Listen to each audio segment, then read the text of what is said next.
क्या कभी आपने महसूस किया है कि आपका मन आपकी भावनाओं के इशारों पर नाच रहा है? कभी अचानक गुस्सा, कभी अजीब सा दुख और कभी वो बेचैनी जो बिना बताए हमारे दिलो दिमाग पर हावी हो जाती है।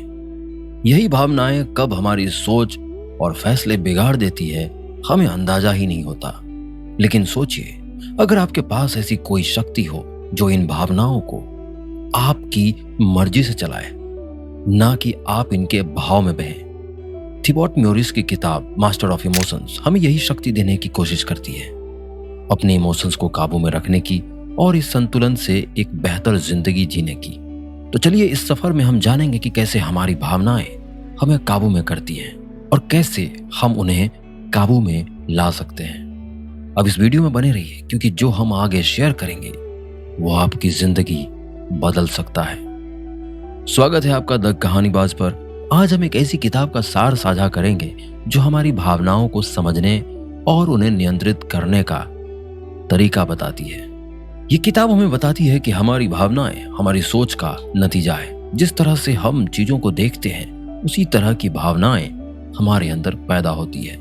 थिबॉट म्योरिस का मानना है कि हमारी फीलिंग्स हमारे सोचने के तरीके का परिणाम होती है। जब हम किसी स्थिति का सामना करते हैं तो हम अपने अनुभवों, धारणाओं और पहले से बनी रायों के आधार पर उसे देखते हैं। इसी वजह से हमारी फीलिंग्स उत्पन्न होती है। हमारे विचार सीधे तौर पर हमारी फीलिंग्स को प्रभावित करते हैं। अगर हम किसी स्थिति को निगेटिव तरीके से देखते हैं तो स्वाभाविक है कि हम निराश, दुखी या गुस्से में महसूस करेंगे। जैसे अगर कोई हमें अस्वीकार करता है तो हम सोच सकते हैं कि मैं हमेशा असफल रहता हूं, जिससे हमें बुरा लगेगा। लेकिन अगर हम उस स्थिति को पॉजिटिव तरीके से देखें, जैसे ये कि एक नया मौका है सीखने का, तो हमारी भावना बदल जाएगी।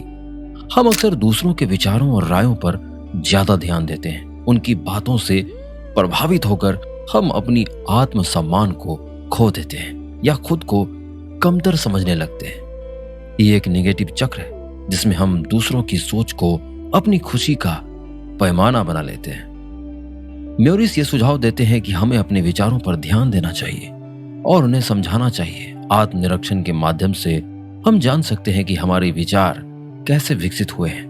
क्या हम किसी स्थिति के प्रति अपने पहले से बनी रायों के कारण निगेटिव सोच रहे हैं? सोचने के तरीके में बदलाव लाना संभव है। इसके लिए हमें पहले अपने निगेटिव विचारों को पहचानना होगा और उन्हें पॉजिटिव रूप में पुनः परिभाषित करना होगा। जैसे मैं हमेशा असफल रहता हूं को मैं असफलता से सीख रहा हूं में बदलना। जब हम अपनी सोच को पॉजिटिव दिशा में मोड़ते हैं तो हमारी फीलिंग्स भी स्वाभाविक रूप से बदल जाती है। हमें यह समझना होगा कि हम अपनी फीलिंग्स के मालिक हैं। अगर हम खुद को पॉजिटिव और रचनात्मक सोच के लिए प्रेरित करें तो हम अधिक खुश और संतुष्ट महसूस करेंगे। इस प्रकार थिबॉट म्योरिस की दृष्टि यह है कि हमारी फीलिंग्स हमारे विचारों का परिमाण होती है। अगर हम अपने सोचने के तरीके को बदलते हैं तो हम अपनी फीलिंग्स को भी नियंत्रित कर सकते हैं। सबसे पहले यह जानना जरूरी है कि हमारी भावनाएं कहीं बाहर से नहीं, हमारे अंदर से आती हैं। हर इंसान को बुरी भावनाएं महसूस होती हैं, लेकिन कुछ लोग उन पर काबू कर पाते हैं और कुछ उनमें खो जाते हैं। किताब हमें एक बहुत जरूरी बात बताती है, आत्मनिरीक्षण, यानी खुद को समझने का खेल खेलना। इससे हम अपनी भावनाओं की असली राज को जान सकते हैं। जैसे कभी कभी हम किसी छोटी सी बात पर भड़क जाते हैं, लेकिन सोचिए, क्या सच में वही बात हमें परेशान कर रही है या फिर हमारे अंदर का कोई पुराना गुस्सा जोरों पर आ गया है। जैसे कामकाजी माहौल में मान लीजिए आपके सहकर्मी ने आपकी एक गलती पर चुटकी ले ली। उस पर अगर आपका गुस्सा तुरंत बाहर आता है तो जरा ठहरिए, क्या वो चुटकी सच में कड़वी थी या पिछले कुछ दिनों से आप अपने काम को लेकर अनिश्चित महसूस कर रहे हैं? हो सकता है वो चुटकी आपके अंदर के गुस्से को और भड़का दे रही हो। दूसरा है घर की बात। परिवार के साथ किसी छोटी सी बात पर बहस हो रही है। अगर अचानक आपको गुस्सा आ जाता है तो एक बार खुद से पूछिए, क्या वो बहस आपको दुखी कर रही है या पिछले कुछ समय से आप अपने परिवार के साथ अपनी बातों को लेकर असुरक्षित महसूस कर रहे हैं। शायद आपने किसी बात को छुपा लिया है और वही दबाव अब बहस में टकरा गया है।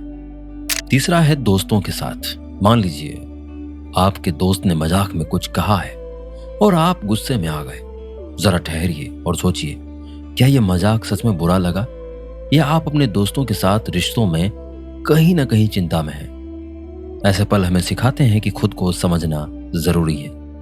जब हम अपने भीतर झांकते हैं तो हमें पता चलता है कि हम किस लिए गुस्सा हो रहे हैं। ये छोटे छोटे आत्मनिरीक्षण ना केवल हमें बेहतर समझाते हैं बल्कि हमारे रिश्तों में भी मिठास घोलते हैं।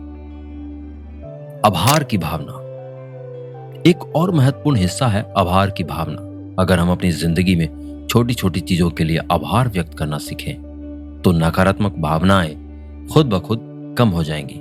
सोचिए, सुबह की पहली किरणों के साथ जब आप अपने बगीचे में चाय पीते हैं तो क्या आप कभी उस छोटी सी खुशी के लिए आभार व्यक्त करते हैं? उदाहरण के साथ समझें, सुबह की चाय, जब आप अपनी पसंदीदा चाय बनाते हैं, उस घड़ी में थोड़ी देर रुककर उस छोटे से सुख के लिए आभार व्यक्त करें। ये न केवल आपके दिन को बेहतर बनाएगा बल्कि आपकी भावनाओं को भी सकारात्मक दिशा देगा।